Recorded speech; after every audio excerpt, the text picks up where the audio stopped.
Hey guys, back again with another video. Again, sorry for the delay between my videos. I think I'm nearly getting on to either a month or two. I'm not sure when my last upload was, but I want to thank everybody for their likes, comments, and subscriptions to my channel.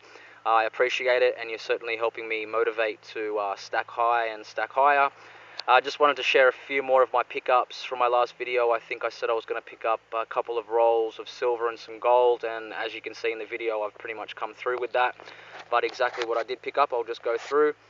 The first day, well, not really the first day, but the first pickup that I did make was just a small purchase of 7 1-ounce silver coins, which are of the 2016 Australian Kookaburra series. I did say in my, I think it was even my first video, I think I showed my first Kookaburra that I did own, and I said I was going to leave them alone, but that was because I was paying a high collector premium after they were sold out. Started stacking, obviously. You would have seen my last video late last year, and I've just started, well, not really started again, but I've started to really notice when the Kookaburras get released and what the dealer markup is compared to what the resale market is on the secondary market, and I made sense to buy these without paying a ridiculous premium. I got these, I think, at nearly the same price as what I was paying for the Kookaburra, the koalas last year, so it's a bit of a no-brainer to pick up the Kookaburra.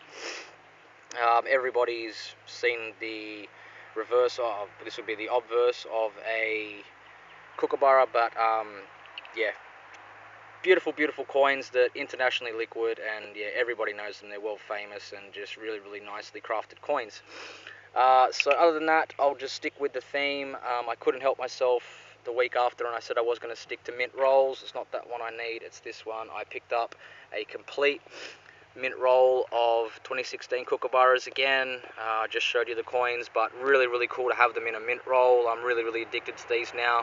Probably will do as much as I can to buy in complete mint rolls than getting in 1-ounce denominations, just for the portability of them. They're a lot easier to stack, and also pretty good on resale too. Some people do like a complete mint roll, knowing that they're untouched and that they're still sealed, and yeah, it just adds that extra little bit. I've seen the resale on them are pretty nice on older years.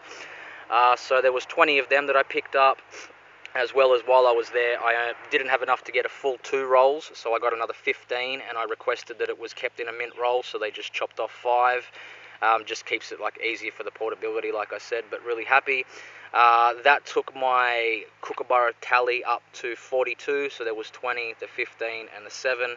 So 42 before they sold out. I think I did pretty well, considering. I've been working a lot these days. I actually got a new job, working 12-hour days, full-time shifts, and yeah, this is the reason why I'm able to stack a whole lot higher than what I am. I usually talk about being the poor man's stacker, but don't mistake how much I'm actually conserving with what I'm earning to what I'm spending into my metals. I'm not putting everything into it, but definitely shaving off areas of expense that I don't need to be able to facilitate to buy this kind of stuff. So there's still a lot of discipline in it too. So that was the Kookaburras done. Next, I realised, like I said, the Kookaburras sold out. Got them in such a short time, thought I could keep buying more and more and more, but I got 42 and happy to leave it at that, if that's it. But I had to pick up something else, right? I had to pick up some more silver. So what I did was I picked up the 2016 1-ounce silver wedge-tailed eagles. I've seen these a little bit. To tell you the truth, I'm a little bit unsold on these. I'm not really a big fan of the design on them, but I have seen that they hold quite a reasonable premium over the same price koalas. They're not really in Kookaburra League, but they're definitely getting close to Kookaburra League in price this year, which seems to be really odd, but I thought this was the wiser option to buy before the koalas, because they seem to be available all year round, whereas the Kookaburras and the wedge-tailed eagles seem to sell out quite fast. So my next purchase of a roll will probably be the wedge-tailed eagles until supply runs out at my dealer. Then I'll probably go back to the Kookaburras like I did later, like last year. So that was the silver done. Big improvement on what I've already stacked so far in the silver wise, but it's getting there. It all adds up. I try and say that, is that you know, even if you're collecting 1 ounce at a time, it's all going to add up. If my situation was still the same where I wasn't working, I'd still be aiming for that 1 ounce a week goal, but obviously I'm able to buy a little bit more, and just trying to, add a little bit more to my financial stability for later on. Onto the gold side of things, and I won't keep you guys too much longer. But wow, that's really cool, that shine from the silver there I'm seeing popping. But with the gold side of things, I said I was going to buy more sovereigns, and I was able to buy one more. Not as many as what I would like to buy, but it's very hard to find them at a low price without the high premium, and also in the condition that I've come accustomed to compared to my last video of my sovereigns. But I was able to pick up an 1857 British sovereign. I was hoping to stick to Australian mintages, but I saw this and I saw the age on it and I saw the condition. I'm sorry, I'm not even going to try with my camera to really get that up, but it's a really nice coin. The way that, you can obviously see the luster on it, and for something that's so old, 1857, we're certainly going back. It's got the young Victoria head, again with a lot of luster. Sorry, I'm working against the sun here, guys, just to try and get you some luster of that coin up. But no, really nice coin, and like I said, hoping to add more to the sovereign stack as time goes by, but they're just a little bit hard to come by without sounding too stupid. There's 200 million of these things minted, but it just seemed more sense to hold out for the better condition ones at the lowest possible price.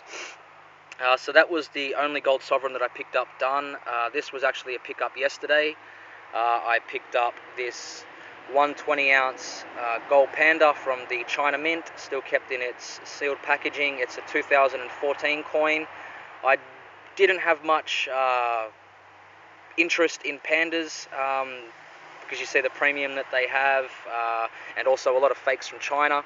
But I actually picked this up at only about, I think it was about 7 or 8 Australian dollars over spot, which is very, very low for a gold panda. And just thought to myself, hey, you know what, while the opportunity's here, instead of being just a Perth Mint snob, gold is gold, and it's, there's no better time like now. So that was the gold panda done. Really nice coin though, I'm happy with it, and I may get some more pandas in the future depending how the price goes. Next on the list was a pickup last week, and it was something that I saw just on pure impulse, but because the price was right and the premium was low, I got an 1899 Austrian Mint 10 franc 4 florin 10 franc, sorry. And this is a restrike from the Austrian Mint, so it's not an actual time period coin, it's more of a commemorative type thing like they do with the British sovereigns today. So condition is flawless because it was a restrike, but it's still casted in 21.6 carat of gold, and I think weighs about 3.5 grams, I'm pretty sure. But really nice coin, and yeah, got it at a good price, so happy to stack it. Next on my list that I've got here, this was when I was explaining when I found out that the 1 ounce kookaburras sold out. Was at my bullion dealer, and I was a little bit disappointed, and I didn't know whether to get the 1 ounce wedge-tailed eagles or the kookaburras, so I was a bit torn and thought, hey, I'll think about it for a couple of days. So I picked up a 110 ounce 2016 Perth Mint kangaroo. Nice coin, kept in its mint capsule. I'm not going to take it out for obvious reasons, and hopefully my camera can pick that up, but it's a nice coin, really small. It's got a face value of $15 on it. I'd like to see somebody try and cash that in for $15, but all the same, really, really happy with it. Just the way I always say it about my gold, when you see that yellow shine, you just can't help but say really, really happy with it. But that's it for the kangaroo. And the last on my list was from what I picked up yesterday with the gold panda. I picked up a Canadian Mint 2014 1 gram maple gram. This is an extremely tiny coin, which has got full details of the original Canadian maple leaf. I wish my camera was that good that I could focus in, but I'm really using some old technology here. I should stop buying gold and silver. But it's kept in a Certi card, little tiny credit card type material. Comes with a serial number done in 24 karat gold with a face value of 50 cents with the queen on the back. Again, I'd like to see somebody try cash this in for 50 cents. But nice coin, and I managed to pick this up dead even on spot, which is really awesome for a 1 gram maple that usually doesn't hold, but usually costs quite a fair premium on top for such a nice minted coin in such a fractional sum. So that's virtually it, guys. That's all my silver and gold stacking for the last, I think it would be the last month or two. I've got another decent purchase in the pipeworks for next week. I'm probably going to pick up another roll of wedge-tailed eagles and see what kind of gold is on the market and on the fractional side. I probably won't touch the kangaroos as much because they don't seem to hold much of a collector premium later on in years. I can see that you can still buy a 1991 110-ounce kangaroo for nearly the same price as this today. But when you look at something else, say the sovereigns or the panda, that can actually hold a little bit more collector value over time. And that's not really what I'm in it for. I'm in it for the weight of the metal value, but